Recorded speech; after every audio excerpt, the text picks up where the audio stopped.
Meyvələrin orqanizmimizə təsiri, zehni və fiziki inkişafda rolu, onların düzgün yuyulması, istehlakı və s. Bu dəfə 39 nömrəli Rafiq Nəsrəddinov adına tam orta məktəbin şagirdləri ilə keçirilən görüşdə bu mövzular ətrafında geniş məlumat verildi. Qida Təhlükəsizliyi Agentliyinin Sağlam Məktəbi layihəsi çərçivəsində keçirilən belə görüşlərin məqsədi isə məktəblilər arasında sağlam qidalanma mədəniyyətini formalaşdırmaq, qida təhlükəsizliyi barədə bilikləri artırmaq və şagirdlərə düzgün qida vərdişləri aşılamaqdır. Meyvələrin uşaqların zehni, fiziki və psixoloji inkişafında hansı təsirləri var, hansı vacib amillərə toxunulmalıdır? Bu məqamlara toxunuldu və onlar tərəfindən verilən suallar cavablandırıldı. Bilirəm ki, meyvələr insan həyatında necə böyük rol oynayır. Çünki meyvələrin içində müxtəlif vitaminlər var və bu günlərim hansı meyvələrin içində hansı vitaminlərin olduğunu da öyrəndim. Bu gün biz uşaqlarla öyrəndik ki, biz daha çox meyvə yeməli, daha çox da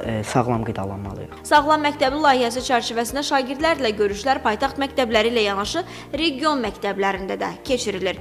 Qeyd eləyək ki, AKTA ümumi təhsil müəssisələrində maarifləndirmə fəaliyyətlərini 2026-cı ildə də ardıcıl şəkildə davam etdirəcək.